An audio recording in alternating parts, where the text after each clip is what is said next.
Hey guys, welcome to our channel. इंतजार करने के लिए शुक्रिया गाइस। तो चलिए शुरू करते हैं आगे की स्टोरी को बिना और देरी किए।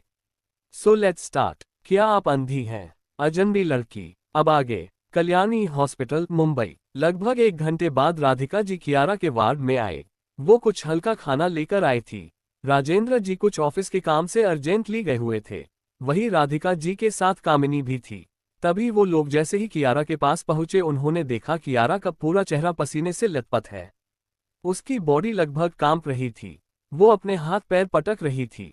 वही उसके ऐसे हालात देखकर राधिका जी एकदम से घबरा गई और कियारा का गाल थपथपाते हुए घबराते हुए बोली, कियारा बच्ची क्या हुआ है तुम्हें? बच्चे मॉम यही है तुम? ये क्या हो रहा है तुम्हें? कामिनी देखो ये। कियारा होश में आओ, क्या हो रहा है तुम्हें? डॉक्टर जल्दी से डॉक्टर को बुलाओ। वो बहुत पैनिक करने लगी थी कियारा की ऐसी तड़पते और कैप्ते देखकर।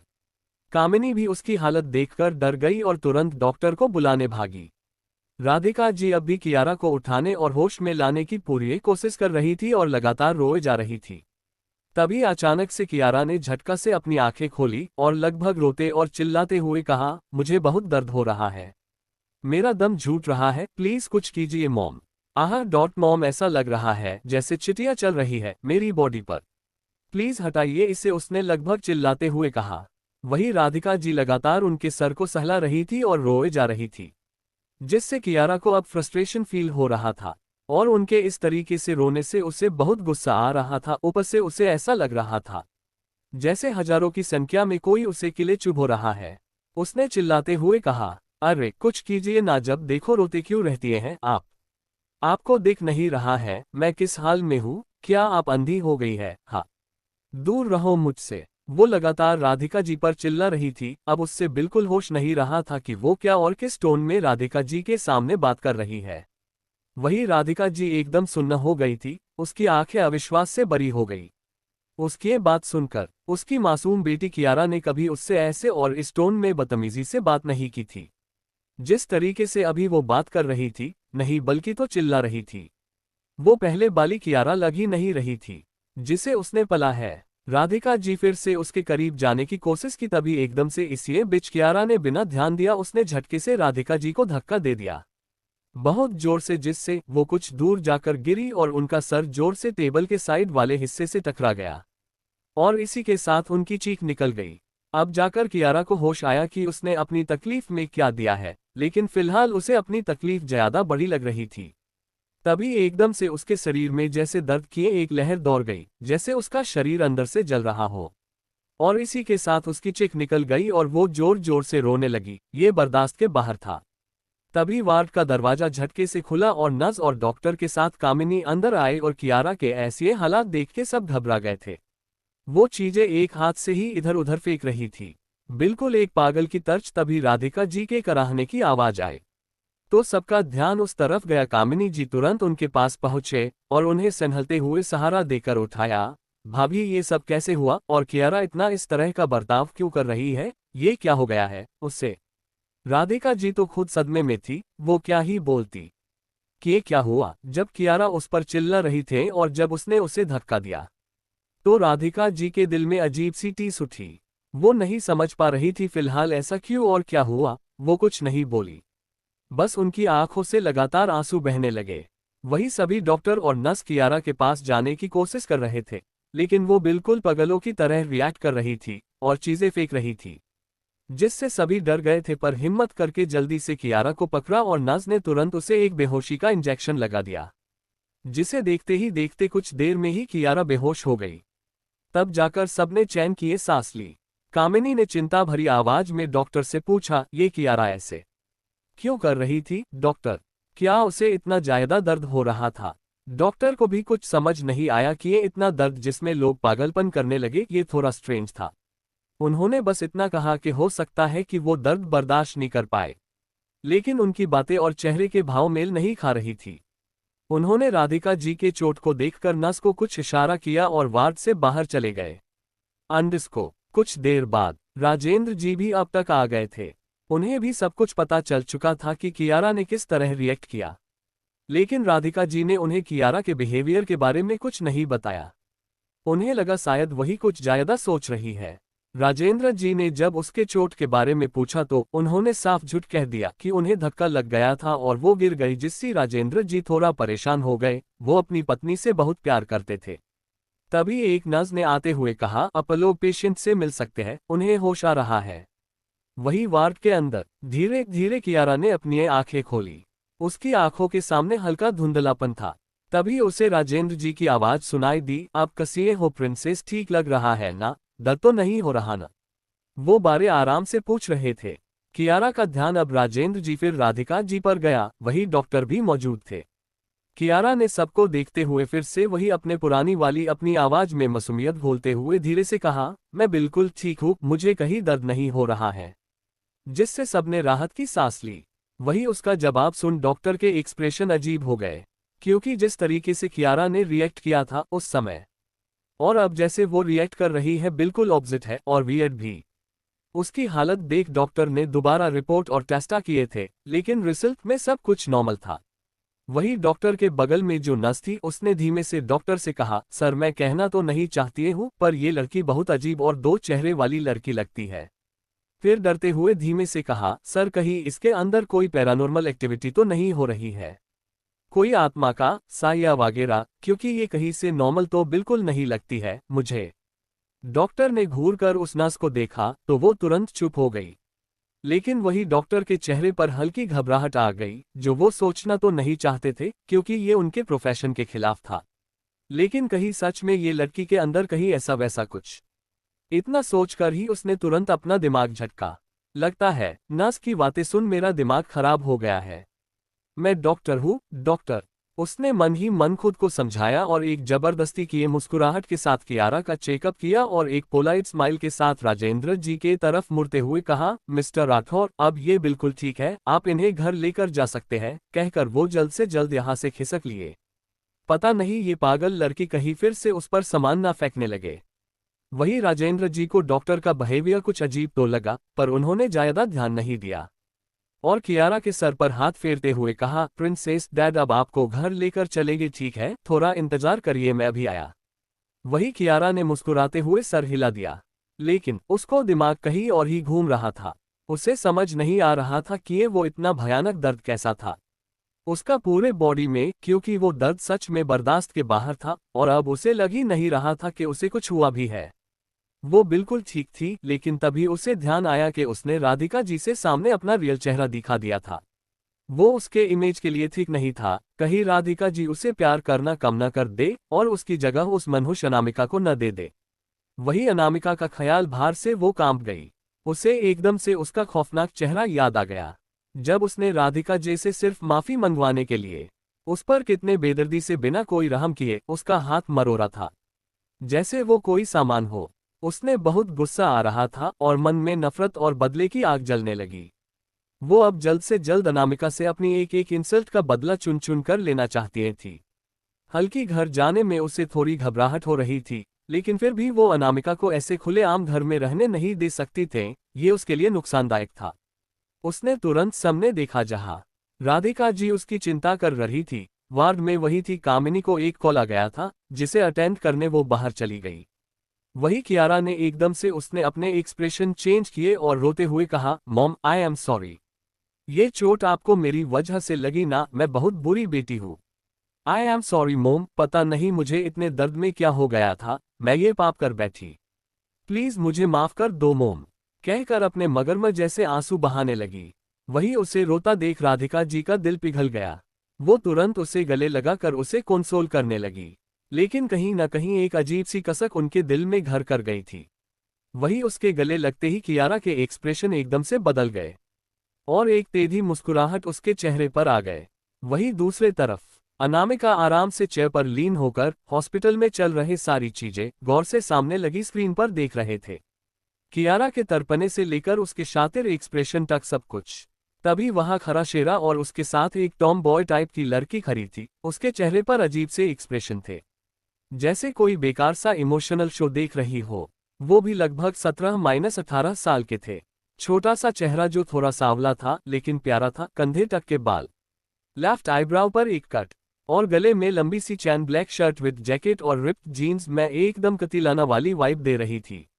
उसने एकदम से अनामिका के सामने थोड़ा चिढ़ते हुए कहा, बॉस मैडम, ये क्या तू इस गधेरी हलकट के चलचित्र को देख रही है? और कसम से मैं बता रही हूँ, इसमें इतने बकवास एक्शन देखकर मेरा माथा सटक गया है अब। और ये तेरी माँ सच में अजीब है। वही उसकी लास्ट वाली बात सुनकर शेरा की सांसें हलक में अटक गई। उसे अच्छे से पता था कि अनामिका को राधिका जी से रिश्ता जोड़ना उसे बिल्कुल पसंद नहीं। वो भी माँ कहकर ये बात उसे ट्रिगर करती है, क्योंकि अनामिका की माँ बस एक ही है, सीता जी, और कोई नहीं। उसने डरते हुए अनामिका की तरफ देखा और एकदम से 2 कदम पीछे हट गया। योजक चिन्ह, कौन है ये लड़की? क्या सच में उस इंजेक्शन का असर इतना ही था या उसके पीछे कुछ अलग ही बात छिपी है? क्या राधिका जी कियारा का सच जान पाएंगी? आई साला किसको बोली नोकझोंक दी। Eye contact अंडरस्को। अब आगे अंडरस्को। शेरा ने जब सामने बैठी अनामिका के एक्सप्रेशन देखे तो उसने तुरंत अपने बगल में खड़े लड़की का हाथ पकड़कर जोर से दबाया, जिससे वो लड़की जो अब तक बकबक कर रही थी वो गुस्से से शेरा को देखते हुए कुछ बोलती कि तभी शेरा ने उसे चुप रहने और सामने देखने का इशारा किया, जिसे वो लड़की यानी मैगी ने जब सामने देखा तो वो घबरा गई, क्योंकि सामने बैठी अनामिका उसे ही अपनी नीली आंखों से घूरे जा रही थी। अब जाकर मैगी को रियलाइज हुआ कि उसने क्या गलती कर दी है। वो एकदम से घबरा कर बोली, सॉरी मैडम बॉस, तू जानती है ना अपन का दिमाग सटक जाता है कभी कभी, माफ कर दो ना। इस शेरा की कसम, अब मिस्टेक नो अलाउड। वही शेरा का चेहरा देखने लायक था। उसने मन ही मन सोचा, ये कमकल लड़की हमेशा मुझे ही क्यों बलि का बकरा बनाती है। उसने गुस्से से दांत भींच लिए और घूरते हुए मैगी को देखा, जो उसे ही अपनी उन मासूम आंखों से मासूम सा चेहरा बनाए देख रही थी, जिसे देख शेरा से सर हिला दिया।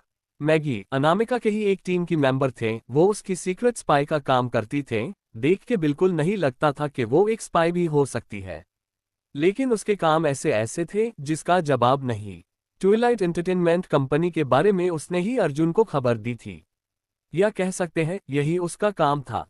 अनामिका ने मैगी को देखते हुए ठंडी आवाज में कहा, आइंदा ऐसे गलती नहीं होनी चाहिए। यस मैडम बॉस, जो हुकुम, कहकर उसने एकदम से सैल्यूट मारा। अनामिका ने उसे इग्नोर किया। वो अच्छे से जानती थी मैगी ऐसे ही थी, एकदम झली टाइप। वो अनाथ थी और रोड से कचरा उठती थी, लेकिन एक दिन उसने जाने अनजाने में अनामिक ने मैगी की हेल्प की थी किसी मिशन के बीच। तब से मैगी उसके पीछे ही पड़ गई कि उसे भी उसके साथ रहना है। बाद में अनामिका ने भी उसे अपनी टीम में हंसेस कर लिया। तभी माहौल को हल्का होते देख शेरा ने कहा, बॉस आपको जो इंजेक्शन मिला था वो तो बहुत ही खतरनाक था, तो आपने ये कौन सा इंजेक्शन दिया है कियारा को? वही सवाल सुन मैगी भी अब सीरियस हो गई। उसके मन में भी ये चल रहा था। उसका तो मन कर रहा था कि वीएस गधेरी कियारा को निपटा दे, लेकिन वो ऐसे कर नहीं सकती थी बिना अनामिका के ऑर्डर के। वो भी थोड़ा क्यूरियस होकर अनामिका को देखने लगी। वही अनामिका ने स्क्रीन की तरफ देखा, जहां अभी अभी पूरा राठौर परिवार कियारा को लेने हॉस्पिटल आया था, लेकिन उसकी नजरें बस कियारा पर थे। उसने उसे देखते हुए शांत आवाज में कहा, पेशेंस शेरा, कभी कभी कुछ चीजों को वक्त पर छोड़ देना चाहिए। और देखते ही देखते उसके चेहरे पर तिरछी मुस्कान आ गई। वही उसके स्माइल देख शेरा और मैगी दोनों ने एक दूसरे को देखा। उन्हें अच्छे से पता था इसका मतलब। मैगी ने अनामिका को देखते हुए धीरे से कहा, अपन किए मैडम बॉस है बड़ी खतरनाक, कब किसकी जिंदगी की वोट लगा दे किसी को नहीं पता। तभी केबिन का दरवाजा खुला और अर्जुन ने अंदर आते हुए कहा, बॉस ओबरॉय एंटरटेनमेंट कंपनी की तरफ से उनके सीईओ आ चुके हैं मीटिंग के लिए। अनामिका ने उसे एक नज़र देख हल्का सा सिर हिलाया और बिल्कुल प्रोफेशनल एटीट्यूड के साथ खड़े हुई। चेयर पर परा अपना बिजनेस सूट कैरी किया और मीटिंग रूम की तरफ जाने लगी। वहीं पीछे मैगी अब शेरा को घूर के देखते मुस्कुराते हुए बोली, एक बात बता, आज कैसे लग रही हूँ मैं? वो क्या है ना, आज मेरी एक डेट फिक्स हुई है एक रापचिक छोकरे के साथ। वही अर्जुन जो उसके बगल में था उसने एकदम से कहा, बड़ी बंदरिया लग रही है अंडस्को। उसके बाद सुन शेरा को भी हंसी आ गई। वही मैगी का चेहरे गुस्से से लाल हो गया। उसने गुस्से से कहा, तू साला, आए साला किसको बोली? मैं तेरा कोई साला वाला नहीं हूँ समझी? ओ गॉड, इस पागल के साथ मेरी भी लैंग्वेज खराब हो गई है, पता नहीं कैसे लैंग्वेज में बात करती हैं, अर्जुन ने चिढ़ते हुए कहा। तभी मैगी ने अपनी गर्दन सीधी करते हुए कहा, मैं तो ऐसे ही बोलेगी, अपन अपने जन्म से ही ऐसे ही बोलती है। बोल क्या कर लेगा तू, और बंदर गधा तू होगा समझा अंडस्को। बड़ा आया मुझे बोलने वाला हो कहकर उसने एकदम से अर्जुन के पैर पर अपना पैर दे मारा और उसे चिढ़ते हुए आगे चल गई। वही अर्जुन ने गुस्से से कहा, पागल लड़की, आहा मेरा पैर, कहकर बेचारा अपना पैर सहलाने लगा। वही उसकी हालत देखकर शेरा को बड़ा मजा आ रहा था। उसने अर्जुन पर तंज कसते हुए कहा, तेरे लिए वही परफेक्ट है, वो कहते हैं ना मेड फॉर ईच अदर, कहकर उसका कंधा थपथपाते हुए हंसते हुए अनामिका के पीछे भागा। अर्जुन ने दांत पिसते हुए कहा, वो और माय, नो नेवर एवर, इसे अच्छा मैं जहर खा लूंगा, कहकर वो भी मुंह बनाते हुए मीटिंग रूम की तरफ चल गया। अंडस्को वही मीटिंग रूम के अंदर कुछ अलग ही माहौल था। सामने वाले चेयर पर बैठा अद्वैक एक tight fitted white T shirt के साथ एक लेदर जैकेट पहना हुआ बिल्कुल रिलैक्स बैठा था। वही उसके बगल में नील और रोनी जो अद्वैक का असिस्टेंट था। दोनों ने प्रोफेशनल बिजनेस सूट पहना था, लेकिन वही उनके सामने बैठा ये इंसान इसे देखकर कोई नहीं कह सकता था कि ये ओबरॉय एंटरटेनमेंट इंडस्ट्री का सीईओ है जो यहाँ कोई मीटिंग के लिए आया है।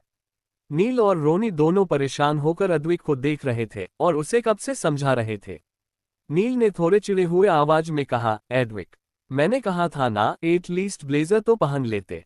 ये बिजनेस डील है, हम यहाँ बिजनेस डील के लिए आए हैं, ना कि कोई कॉन्सर्ट रिहर्सल करने मेरे भाई। अद्वैक अपने मोबाइल की तरफ देखते उसे फुल इग्नोर मारा और तब से वो यही कर रहा था। वही उसका ये एटीट्यूड देखकर नील परेशान हो गया। और कोई कंपनी होती या किसी और से डील करना होता तो बात अलग होती, लेकिन वो लोग ग्लोबल में बिजनेस डील करने आए था। नील बहुत अच्छे से जानता था यहाँ की सीईओ कितनी क्रूल है, ऊपर से ये कोई ऐसे वैसी कंपनी नहीं थी। हालांकि ओबरॉय एंटरटेनमेंट भी एंटरटेनमेंट वर्ल्ड में टॉप 1 पर आने वाली कंपनी है। तभी अद्वैक जो अब तक फोन में लगा पड़ा था, अचानक से उसे अजीब सी फीलिंग आने लगी। उसकी धड़कनों की रफ्तार कुछ थोड़ी बढ़ सी गई। मन एकदम से बेचैन हो गया। उसने अपने सीने को हल्का रब किया। नील जो रोनी से कुछ बात कर रहा था, अचानक से उसकी नजर अद्वैक पर पड़ी, जिसके हाव भाव बदले हुए लग रहे थे। अद्वैक, सब ठीक है न? नील से गंभीर भाव से पूछा। अद्वैक न बस हम में जवाब दिया, लेकिन धड़कने जैसे थमने का नाम ही नहीं ले रही थी। तभी मीटिंग रूम का दरवाजा एकदम से खुला। सबका ध्यान उस तरफ चला गया। एक पल के लिए गहरा सन्नाटा वहां कौंध गया। तभी रूम के अंदर सबसे पहले अर्जुन ने कदम रखा, लेकिन अद्वैक वो हरी आंखें तो अब तक दरवाजे पर टिकी थी, बिल्कुल खामोश, गहरी और शांत, पर सिर्फ दिखावे के लिए। अंदर जैसे तूफान चल रहा है। तभी कुछ कदमों की आहट हुई और इसी के साथ एक हल्की पर मजबूत परछाई अपने सड़े हुए कदमों से आती हुई देखी। अद्वैक की धड़कने और तेज धड़कने लगी। आंखें बेचैनी से उस ओर देख रही थी और इसी के साथ अनामिका कमरे के अंदर आई। उसके फेस पर एक ब्लैक मास्क लगा हुआ था, फिर भी उसकी खूबसूरती छुपाए नहीं छुप रही थी। उसकी चाल में अलग ही एलिगेंस, एक अलग ही कॉन्फिडेंट, एक अलग ही ऑरा और रॉयल्टी महसूस किया जा सकता था, जो वहां मौजूद सभी लोग अच्छे से महसूस कर सकते थे। लेकिन वहां मौजूद दो लोगों के मुंह खुले के खुले रह गए। वो कोई और नहीं, नील और रोनी थे। दोनों आंखें बड़ी किए अनामिका को देख रहे थे। उन दोनों के मन में एक ही सवाल चल रहा था, ये तो कोई कॉलेज जाने वाली बच्ची है, लेकिन वो तो मिस AR से मिलने आए थे। वही उनके एक्सप्रेशन देख अर्जुन और शेरा दोनों को उनके मन की बात बखूबी समझ आ रही थी। उन्हें थोड़ी हंसी भी आ रही थी, क्योंकि अक्सर ऐसा होता था, उनकी बॉस से मिलने वाले गिने चुने लोग अक्सर उन्हें देख शॉक्ड हो जाते थे, क्योंकि थी तो वो 18 साल की ही, ऊपर से उतनी खूबसूरत। इसलिए नील और रोनी का ऐसा रिएक्शन उनके लिए नॉर्मल था। लेकिन वही एक इंसान ऐसा था जिसकी नजरें एक तक बस अनामिका पर ही टिकी थी। जब से अनामिका आई थी तब से ही उसकी नजरें उस पर टिकी हुई थी। तभी अनामिका ने सीधे उसकी आंखों में देखा और उसके आंखों हल्की छोटी हो गई। वही अनामिका का रिएक्शन देख अद्वैक की होठों पर एक शरारती मुस्कुराहट आ गई और वो एकदम से चेयर पर लीन होकर बड़ी ही बेशर्मी के साथ अनामिका को देखने लगा। The flirty Edvik intense moments. अब आगे। अनामिका की नीली आंखें जब सामने बैठे अद्वैक की गहरी हरी आंखों से मिली तो उसकी आंखें हल्की छोटी हो जाती है, लेकिन उसने तुरंत अपने एक्सप्रेशन नॉर्मल कर लिए थे। वही अद्वैक जो एक टक अनामिका को घूरे जा रहा था, वो उसके बदलते एक्सप्रेशन को बड़ी ही बारीकी से नोटिस कर लेता है। उसने मन ही मन कहा, हम तो मतलब मेरी तीखी मिर्ची को मैं अब भी याद हूँ, नॉट बैड। ये सोचकर ही अब तो उसके फेस पर बड़ी सी स्माइल आ गए थे और वो एक तक बिना पलके झपकाए मुस्कुराते हुए अनामिका को देखे जा रहा था। वही नील और रोनी दोनों कंफ्यूजन से एक दूसरे को देखते फिर अनामिका को। लेकिन तभी नील की नजरें अचानक अद्वैक के एक्सप्रेशन पर पड़ी। जो बिल्कुल एक सरफिरे आशिक की तरफ मुस्कुराते हुए सामने बैठी अनामिका को हरी आंखों में अलग ही चमक लिए देखे जा रहा था, जो उसके लिए बड़ी झटके से कम नहीं था। उसने मन ही मन सोचा, क्या मेरी आंखें खराब हो गई है, या इस इंसान का दिमाग, मतलब ये क्या है? ये बोरिंग इंसान आज ऐसे बिहेव क्यों कर रहा है? ऐसे तो लड़कियों से बात तक करने में इसे मौत आती है, और अब कैसे स्माइल किए जा रहा है पागलों की तरह। आखिर चक्कर क्या है? नील बिल्कुल कंफ्यूज हो गया था और शक भरे नजरों से अद्विक के तरफ देखने लगा। वही अद्विक के ऐसे एकटक देखने से वहां का माहौल थोड़ा अजीब और अकवर्ड हो गया। शेरा ने मन ही मन सोचा, क्या ये इंसान मरना चाहता है जो बॉस को ऐसे घूरे जा रहा है? वो मन ही मन सोचने लगा कि कैसे एक बार बस एक इंसान ने ऐसे ही उसकी बॉस को घूर रहा था और फ्लर्ट करने आया था, जिसके बाद वो घूरने के काबिल ही नहीं बचा क्योंकि अनामिका ने उसकी आंखें ही फोड़ दी थी। ये सोचकर ही शेरा के रोंगटे खड़े हो गए। वो तुरंत अपने ख्यालों से बाहर आया। तभी माहौल को थोड़ा अजीब होता देख अर्जुन ने थोड़ा अपना गला साफ किया, लेकिन अद्विक पर कोई असर नहीं हुआ। जैसे अनामिका के अलावा आसपास उसे किसी से लेना देना ही ना हो। तभी अर्जुन ने खुद कमान संभाली और उसने तुरंत अनामिका को अद्विक से इंट्रोड्यूस करते हुए कहा, बॉस ये है mister Advik Oberoi, Oberoi entertainment company के सीईओ। फिर उसने अद्विक को थोड़ा गुस्से से देखते हुए कहा, मिस्टर अद्विक। फिर उसने थोड़ा प्राउडली कहा, और ये है ग्लोबल इंटरप्राइजेस के सीईओ मिस्टर आर। वही अब शौक होने की ये बारी नील और रोननी की थी। क्या ये है मिस्टर? सच में ये तो कोई कॉलेज गोइंग गर्ल लगती है। इतनी से उम्र में इसने अपना खुद का ब्रांड एस्टेब्लिश्ड कर लिया है। वो दोनों अनामिका को एडमायर करने से खुद को रोक नहीं पाए। वो सच में एक इंस्पिरेशन है। तभी उस माहौल को चीरते हुए अनामिका की सर्द आवाज आई। अनामिका जो अपने वही खतरनाक ऑरा के साथ सामने के चेयर पर बैठी थे। उसने अद्विक की तरफ देखते हुए सर्द आवाज में कहा, मिस्टर ओबरॉय, लगता है आपको अपनी आंखें प्यारी नहीं है। सही कहा आपने, मुझे तो अब किसी और की आंखें बड़ी प्यारी लगती है। अद्विक ने भी शरारती अंदाज में अनामिका की तरफ देखते हुए कहा। अनामिका एक पल रुकी और गहरी नजरों से अद्विक की आंखों में देखते हुए शांत लेकिन गहरे सटीक आवाज में कहा, कभी कभी प्यारी चीजें खतरनाक भी हो सकती है, जरा संभल कर मिस्टर ओबरॉय। उसने मिस्टर ओबरॉय पर कुछ ज्यादा ही जोर दिया, जैसे बातों ही बातों में वार्निंग दे रही हो। अद्विक ने आराम से अपने अपने कंधे थोड़े लुस किए और टेबल की तरफ थोड़ा झुकते हुए अपनी दोनों कोहनी को टेबल पर टिकते हुए अनामिका की तरफ देखते हुए बेशर्मी के साथ कहा, वैसे मुझे खतरों से खेलना काफी पसंद है, और जब खतरा इतना दिलकश हो तो फिर क्या ही कहने। उसकी बातें सुन एक पल के लिए अनामिका की आंखें हल्की सख्त हो गई और अब वो लगभग अद्विक को घूर रही थी। कमरे का टेम्परेचर अचानक थोड़ा गिर गया। वहां मौजूद सभी उस इंटेंस माहौल को फील कर सकते थे। शेरा और अर्जुन दोनों के चेहरे पर टेंशन ने जगह बना ली। तभी अनामिका ने अद्विक को ऊपर से नीचे तक देखते हुए सार्काज़्म के साथ कहा, वैसे प्रोफेशनलिज्म काफी अच्छा मेंटेन करते हैं आपने। नहीं, उसके बातों में एक तंज था जो एडविक भी बखूबी समझ रहा था। उसने मुस्कुराते हुए कहा, आप अपनी राय बहुत जल्दी बना लेती है mister Oberoi. I don't think so कि आपको डील की नीड है, so don't waste my time, you may leave now. Anamika ने सर्द लहजे में कहा। उसकी आवाज में एक अथॉरिटी थी जो हमेशा से बिजनेस करते समय रहती है। वो कोई ऐसी इंसान नहीं थी जिसे कोई भी कुछ भी कहे तो वो सुन लेगी। अगर अद्विक की जगह कोई और होता तो अब तक यहाँ उसकी लाश पड़ी होती, पर पता नहीं क्यों वो अद्विक को कोई नुकसान नहीं पहुंचाना चाहती थी। वही उसकी बात सुन अद्विक ने मन में कहा, उफ क्या एटीट्यूड है, बिल्कुल जानलेवा। मैं तो कहीं नहीं जाने वाला, लगता है मेरी स्पार्कल को इम्प्रेस करने के लिए थोड़ी मेहनत करनी पड़ेगी।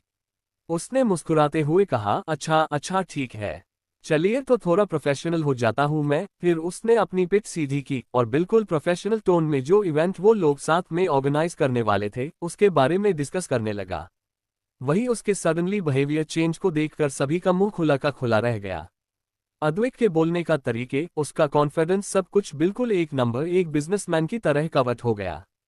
उसकी प्रीसेंस एक अलग है स्ट्रांग और पावरफुल वाइब दे रही थी, जिससे देख अनामिका भी इम्प्रेस हो रही थी। लग ही नहीं रहा था कि ये वही इंसान है जो अभी अनामिका के साथ खुलेआम फ्लिर्ट कर रहा था। लगभग 2 घंटे तक मीटिंग चली। अद्विक के आइडियाज और प्लान्स सच में इम्प्रेसिव थे, ऐसे ही वो नंबर एक बिजनेसमैन नहीं था, और तब जाकर डील फाइनलाइज्ड हो गई। हम बिजनेस पार्टनर्स हैं, तो क्या आप मतलब एक काफे तो बनती है। अद्विक ने एक हल्की नटखट मुस्कान के साथ अनामिका से पूछा। नॉट इंटरेस्टेड कहकर अनामिका तेज कदमों से रूम से बाहर निकल गई।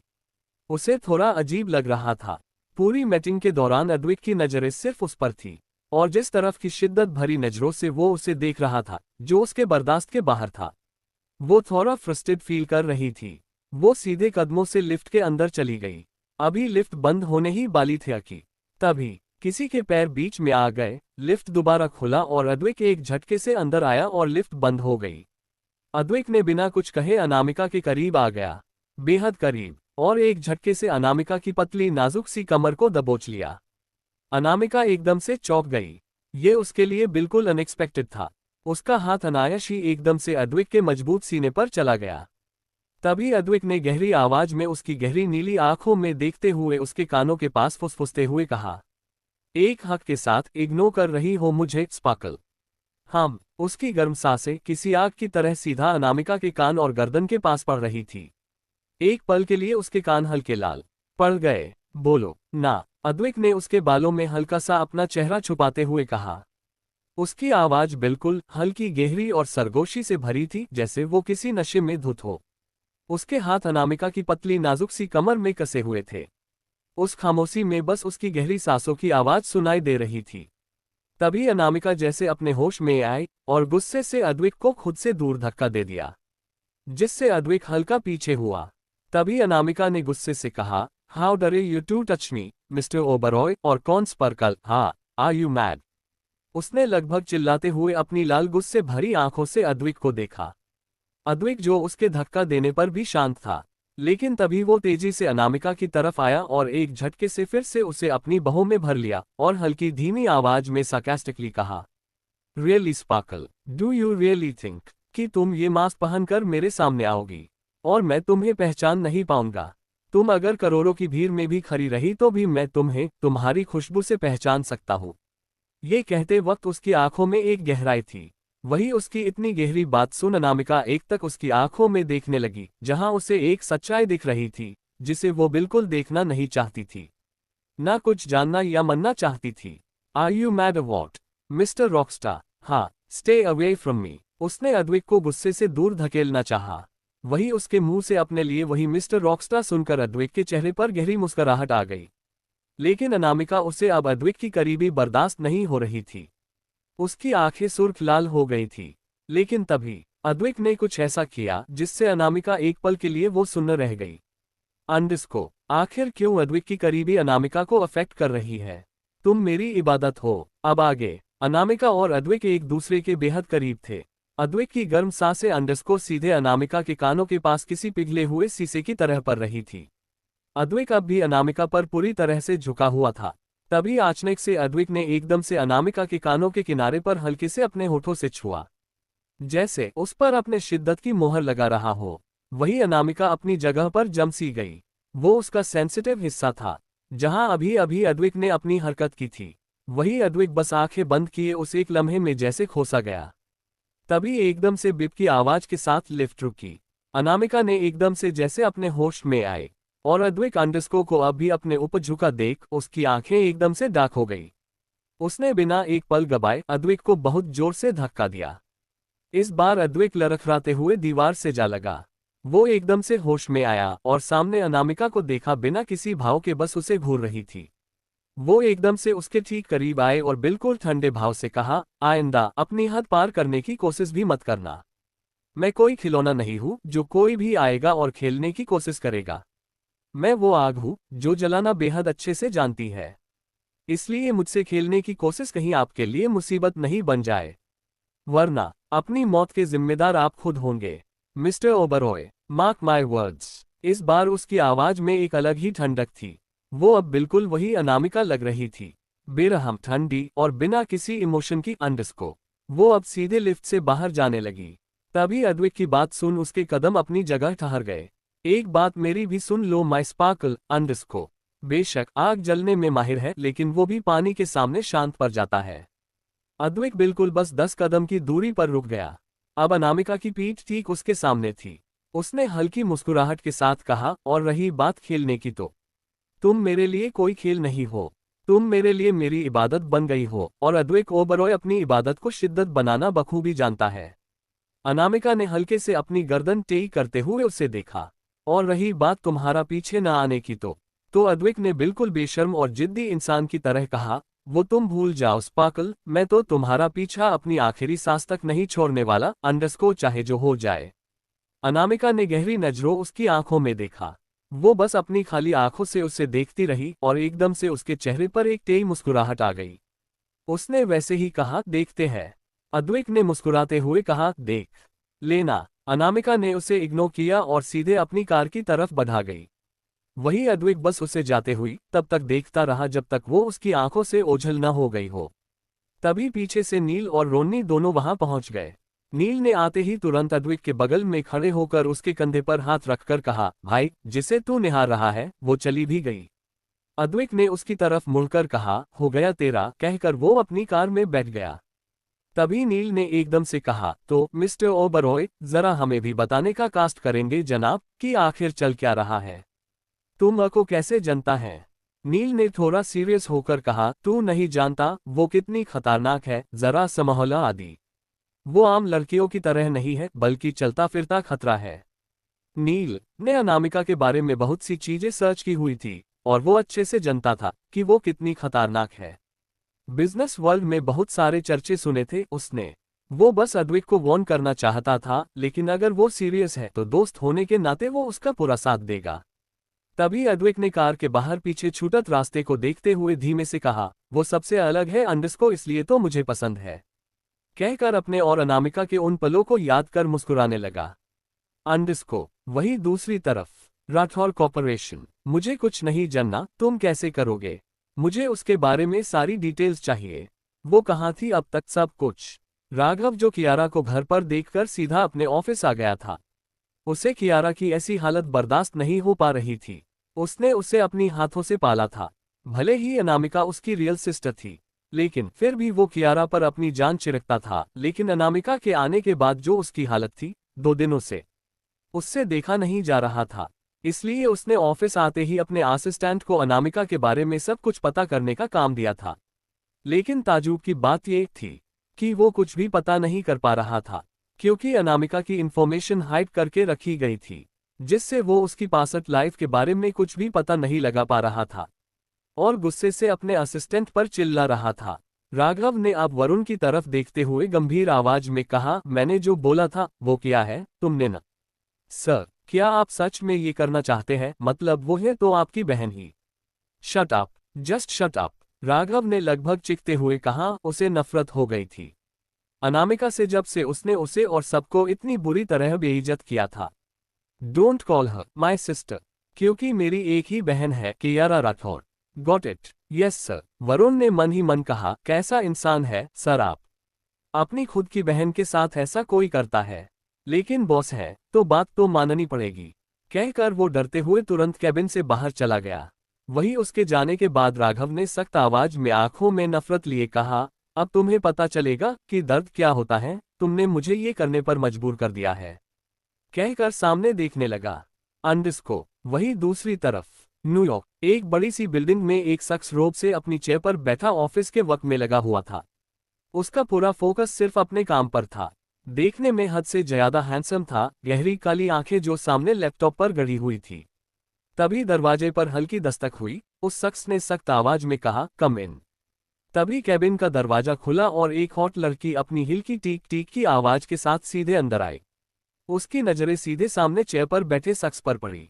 वही उस लड़की की आंखें जैसे उस शख्स पर अटक गई, और मन ही मन कहा, dam, he is damn hot. कहकर अपने होठों को काटने लगी, और बड़े ही सेडक्टिव अंदाज में चलते हुए सीधे उस शख्स यानी अक्षत राजवंश के पास आए। अक्षत राजवंश, राजवंश कॉर्पोरेशन का करंट सीईओ, उम्र 25, अनामिका का सबसे बड़ा भाई।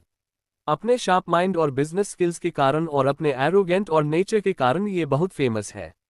आज इनकी ही मेहनत और लगन ने डायमंड इंडस्ट्री में इन्हें नंबर 1 पर बना रखा है, और पहले से भी कई ज्यादा हैंडसम हो गया है। अक्षत के जिंदगी में सिर्फ 2 ही चीजें मैटर करती है। पहली इनका परिवार और दूसरी इनकी लिटिल प्रिंसेस अनामिका, जिन्हें ये जान से भी ज्यादा प्यार करते हैं। बस यही एक इकलौती लड़की जो इनकी ही बहन है, वही उसकी लाइफ में सबसे ज्यादा मैटर करती है। वही सामने खड़ी उनकी न्यू असिस्टेंट रैना अपने हवस भरी नजरों से अक्षत को घूरे जा रही थी। उसकी नजरों से ही उसके इरादे साफ देखे और पढ़े जा सकते थी। उसे ज्वाइन किए हुए 1 वीक हो चुका था।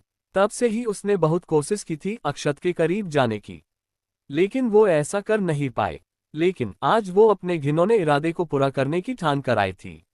अगर एक बार अक्षत राजवंश उसका हो गया तो वो सबसे अमीर लड़की बन जाएगी। राजवंश कॉर्पोरेशन उसकी मुट्ठी में होगा और इतना हैंडसम इंसान के साथ देखकर सब उससे जल जाएंगे। उसने तुरंत अपने शर्ट के 2 बटन्स खोले, बालों को पीछे किया, अपनी स्कर्ट को थोड़ा एडजस्ट किया। एकदम से अक्षत के पास पहुंचकर बोली, सर आपकी कॉफी। अक्षत ने बिना सर उठाए अपनी वही रूड आवाज में कहा, वही रख दो। रैना चिढ़ गई क्योंकि अक्षत ने एक नजर उसे देखा तक नहीं, जैसे वो यहां हो ही नहीं। लेकिन तभी उसकी नजर सामने पड़ी एक फाइल पर गई जो वो लेकर आई थी। उसके चेहरे पर तेज मुस्कुराहट आ गई। उसने तुरंत कॉफी को वहां रखा और वो फाइल उठाकर मटकते हुए अक्षत के पास आकर झुकते हुए कहा, सर इस फाइल में थोड़ी पॉइंट में मुझे प्रॉब्लम है। अक्षत ने अब जाकर अपना सर उठाया और उसकी काली आंखें सीधे रैना की तरफ उठी। और अंडस को उसे अपने इतने नजदीक और इस हालत में देख उसकी आंखें लाल हो गई। तभी रैना एकदम से लड़खड़ते हुए उसके गोद में बैठ गई। अब तो अक्षत का गुस्सा इतना बढ़ गया कि उसने एकदम से रैना को जोर से फ्लो पर पटक दिया और अपनी धधकती आंखों से उसे देखते हुए कहा, how dare you to touch मी। वो जोर से चिल्लाया। रैना उसकी आवाज सुन सहम गई। दर्द और डर से उसकी आंखें फैल गई थी। वो वही फ्लो पर पड़े पड़े कांपने लगी। लेकिन फिर भी ये मौका वो जाने नहीं देना चाहती थी। उसने तुरंत लड़खड़ते हुए अक्षत की तरफ देखते हुए कहा, सर मैं आपसे बहुत प्यार करती हूँ, प्लीज मुझे अपना लीजिए। सर मैं आपको उस लड़की से भी ज्यादा खुश रखूंगी। उसने अक्षत के फोन की तरफ इशारा किया जिसमें अनामिका की पिक लगी थी। उसे लगा शायद वो अक्षत की गर्लफ्रेंड है। अनामिका की खूबसूरती से वो जल गई थी। बस यही उसने बड़ी गलती कर दी थी। उसने रोते हुए कहा, सर ये लड़की आपके लिए सही नहीं है। ऐसे घटिया लड़की सिर्फ आपका फायदा उठा रही है। रैना जो कुछ दिन से ही ऑफिस में थी, उसने देखा था अक्षत कॉल पर किसी लड़की से बात करते हुए, शायद उसे किसी बात पर मनाने की कोशिश कर रहा है। यही उसने अपनी राय बना ली कि जरूर हो न हो वो लड़की भी बस पैसों के लिए उसके साथ है। वो उसे अपने रास्ते से हटा कर रहेगी। और आज उसने अपनी जलन में बहुत बड़ी गलती कर दी। अक्षत की खोलती हुई नजरें जैसे आग बरसा रही हो। उसने एकदम से आगे बढ़कर रैना के बालों को अपने मुट्ठी में जकड़ लिया। अंडस को पकड़ इतनी मजबूत थी कि रैना को लगा उसके बाल उखड़ जाएंगे। यू बिटच, तेरी इतनी हिम्मत कि तू मेरी प्रिंसेस का बुरा सोचे। तेरी इतनी औकात नहीं है जो तू मेरी प्रिंसेस के बारे में सोच भी सके। और उसने एकदम से रैना का सर जोर टेबल पर पटक दिया। रैना की एक चीख निकल गई। सर घूमने लगा। अब तब अक्षत का असिस्टेंट सैम अंदर आ चुका था और अपने बॉस को इतनी गुस्से में देख वो भी डर गया। नीचे गिरी इस लड़की को उसके बॉस बड़े गुस्से से घूर रहे थे। वो समझ गया जरूर इस लड़की ने अपनी हद पार की है। तभी अक्षत ने एकदम से उससे देखा और ऑर्डर देते हुए कहा, इस घटिया लड़की को लोगों को सेड्यूस करने का बड़ा शौक है, जो इसकी ख्वाहिश अच्छे से पूरी करो। और याद रहे, जिस गंदी जुबान से इसने मेरी प्रिंसेस का नाम लिया है उसे काटना मत भूलना। अब सैम को अच्छे से समझ आ गया कि इस लड़की ने क्या गलती की है। अनामिका के खिलाफ उसके बॉस एक गलत शब्द बर्दाश्त नहीं कर सकते थी। वो अक्षत की बॉटम लाइन थी। उसने तुरंत गार्ड्स को अंदर बुलाया और इस लड़की को ले जाने के लिए कहा। रैना चीखती रही, लेकिन वहां किसी को उसकी हालत से कोई फर्क नहीं पड़ा। वही अक्षत की घुरती नजरें उस पर थी, जैसे नजरों से ही मार डालेगा। लेकिन इतनी आसान मौत वो देने से रहा। उसने तुरंत अपने हाथों को सैनिटाइज किया, जैसे रैना को चुना किसी गंदगी के चुने जैसा हो उसके लिए। उसका गुस्सा शांत ही नहीं हो रहा था। तभी टेबल पर रखा उसका फोन बजा और फोन पर आ रहे नंबर को देख उसकी आंखें सॉफ्ट हो गई। अंडस को आखिर क्या प्लेन किया है राघव ने? किसके कॉल को देखकर अक्षत की आंखें नर्म पड़ गई। Protective Akshat. Hi dear readers, I hope आप सब अच्छे होंगे। अब आगे अंडस को। अक्षत, जिसका गुस्सा रैना की बात सुनकर आपे से बाहर हो गया था। सैम बेचारा एक तरफ खड़ा अपने बॉस को देख रहा था। उसे समझ नहीं आ रहा था अंडस को कि वो करे क्या। अंडस को तभी उस टेंशन भरे माहौल को चिरते हुए अक्षत के फोन की रिंग सुनाई दी। अक्षत ने पलटकर कॉलर इन पर एक नाम देखा। उसी पल उसका चेहरा नर्म पड़ गया। होठों पर एक हल्की प्यो मुस्कुराहट आ गई। उसने बिना किसी देरी किए तुरंत फोन पिक किया और बेहद काम और जेंटल आवाज में कहा, बड़ी जल्दी याद नहीं आ गई आपको अपने भाई की अंडरस्को छोटी राजकुमारी अंडरस्को फरमाइए कैसे याद किया अपने इस भाई को। अक्षत ने तंज कसते हुए कहा, लेकिन उस तंज में भी एक अपनापन था, प्यार था। वही उसकी बात सुन दूसरी तरफ मौजूद अनामिका के होठों पर हल्की मुस्कुराहट आ गई। उसने हल्की मुस्कान के साथ कहा, अच्छा अंडरस्को, लेकिन मैंने तो अपने अक्षु भाई से कल ही बात की थी। तो फिर आप कौन हैं? उसकी बात सुन अक्षत का मुंह बन गया। हाँ, ये सच था, उसने कल ही तो अनामिका से बात की थी। और इस बार रक्षाबंधन में उसे क्या चाहिए, वो उससे पूछ रहा था। लेकिन हमेशा की तरह अनामिका का एक ही जवाब था, मुझे कुछ नहीं चाहिए भाई अंडरस्को। एक तरह से देखा जाए तो उसके पास किसी चीज की कमी नहीं थी। उसकी छोटी से बड़ी ख्वाहिश से बिना उसके बोले ही उसके भाई और डैड या बाकी परिवार वाले पूरी कर देते थे। और वो खुद भी इतनी केपेबल थी। लेकिन अक्षत कहाँ उसकी सुनने वाला था। वैसे तो उसने अपनी छोटी सी बहन के लिए बहुत कुछ पहले से ही सोच लिया था, लेकिन फिर भी उसे कुछ चाहिए होगा तो वो कहीं से भी कुछ भी ला सकता था। तभी अक्षत ने अनामिका से कहा, प्रिंसेस, तो क्या आपने डिसाइड कर लिया आपको क्या चाहिए? दोबारा वही बात सुनकर अनामिका ने ना में अपना सिर हिलाया। उसका बड़ा भाई कुछ ज्यादा ही जिद्दी है। तो उसने कुछ सोचा और कहा, तो ठीक है भाई, मुझे जो चाहिए वो मैं अब से राखी के दिन ही मांग लूंगी। अब ठीक है ना? अनामिका ने हार मान ली अंडरस्को। वही अक्षत ने चेहरे पर बड़ी सी मुस्कुराहट आ गई, जो बहुत रेयर थी। उसने प्यार से कहा, as you wish princess. Princess अंडरस्को। हम भाई अंडरस्को। आप अपना ख्याल तो रख रही है ना? अक्षत ने थोड़े फिक्र के साथ कहा, आप जानती है मुझे आपकी हेल्थ को लेकर लापरवाही बर्दाश्त नहीं है। उसने थोड़े कड़े लेकिन नर्म लहजे में कहा। जब से अनामिका राठौर पैलेस गई थी उसे उसकी चिंता लगी रहती थी। अनामिका ने हल्की मुस्कुराहट के साथ कहा, मैं ठीक हूँ और अपना ख्याल भी रख रही हूँ। अक्षत ने अब थोड़े सीरियस होकर कहा, आप पर हमला हुआ था, आपने मुझे कुछ बताना जरूरी नहीं समझा? अनामिका एक पल के लिए शांत हो गई, हालांकि उसे पहले से ही पता था कि ये उसके अक्षु भाई ने उसके सिक्योरिटी के लिए कुछ हिडन गार्ड्स लगा रखे हैं। तो अब तब उनके पास खबर पहुंच ही गई होगी। अक्षत उसको लेकर कुछ ज्यादा ही प्रोटेक्टिव था। फिलहाल फोन के दोनों तरफ सन्नाटा छा गया था। तभी अनामिका ने सामने की तरफ गहरी समुद्र को देखते हुए अजीब से आवाज में कहा, क्या आपको सच में लगता है भाई कि किसी की इतनी औकात है जो मुझे छू भी सके? अक्षत कुछ पल शांत रहा। वो जानता था अनामिका अपने दुश्मनों के लिए किस हद तक खतरनाक हो सकती है। अपनी प्रिंसेस को वो बहुत अच्छे से जानता था, तो ये सवाल ही नहीं उठता था कि ये कोई उसकी तरफ आंख उठाकर भी देखे। उसके बॉडीगार्ड ने पहले ही दिन वाली वीडियो भेजे थे जिसमें वो सभी को बेरहमी से सभी गुंडों को मौत दे रही थी। एक पल के लिए वो भी देखता रहा, लेकिन सिचुएशन चाहे जो भी हो वो हमेशा ही अनामिका के सामने ढाल के तरह खड़ा रहेगा। अक्षत खड़ा रहा, फिर शांत आवाज में अपने सामने की कांच के दीवार के बाहर देखते हुए कहा, जब भी आपको लग के आपको अपने भाई की जरूरत है, चाहे पूरी दुनिया आपके खिलाफ क्यों ना हो, आपका अक्षु भाई को हमेशा अपने साथ खड़ा पाएंगी। वही अपने भाई के बात सुनकर अनामिका के चेहरे पर एक हल्की सी पर सच्ची मुस्कुराहट तैर गई। फिर ऐसे ही कुछ देर बात करने के बाद उसने फोन रख दिया। वही फोन के कट होने के बाद अक्षत के एक्सप्रेशन फिर से पहले जैसे हो गए, बिल्कुल सख्त। उसने उसी सख्त एक्सप्रेशन के साथ सैम की तरफ देखते हुए कठोर आवाज में कहा, जेट रेडी करो, हम आज ही इंडिया जाएंगे। सैम ने कहा, पर बॉस अभी आपकी एक इंपॉर्टेंट मीटिंग है, कैंसल इट, और जितना कहा है उतना करो, कहकर वो कैबिन से बाहर निकल गया। अंडरस्को। कुछ देर बाद अनामिका राठौर पैलेस पहुंची।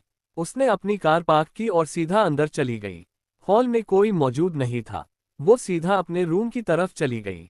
अपने रूम में पहुंचकर दरवाजा बंद कर दिया। वही उसकी रूम के कुछ दूरी पर एक छोटी एक परछाई धीरे से बाहर आए और अनामिका की रूम की तरफ देखते हल्के से कहा, क्या मुझे उनसे मिलना चाहिए? फिर उसने अपने सर पर चपत लगाए और कहा, लेकिन वो तो हमेशा गुस्से में रहती है। तभी पीछे से एक सर्द आवाज आए, क्या तुम मुझ पर नजर रख रही हो? नहीं तो। एक लड़की हड़बड़ा कर पीछे पलटी। अपने पीछे खड़ी अनामिका को देखकर वो एकदम से डर गई। उसने हकलाते हुए कहा, अभी तो वहां पर थी, अब यहाँ। अनामिका गौर से अपने सामने खड़ी थोड़ी चबी और बड़े बड़े काले चश्मे लगाए लड़की को देख रही थी, जो फिलहाल तो उसे देखकर कांपे जा रही थी, लगभग 19 साल की होगी वो। सामने खड़ी लड़की कोई और नहीं, कमीनी राठौर की सौतेली बेटी सिया राठौर थी, जो सहमी नजरों से अनामिका को देख रही थी। आज के लिए इतना। हाई दोस्तों, मिलते हैं नेक्स्ट चैप्टर में। Thanks for watching my friends. Next episode come soon. कैसी लगा आज का पार्ट कमेंट में जरूर बीटे और लाइक भी जरूर करें। Okay bye guys.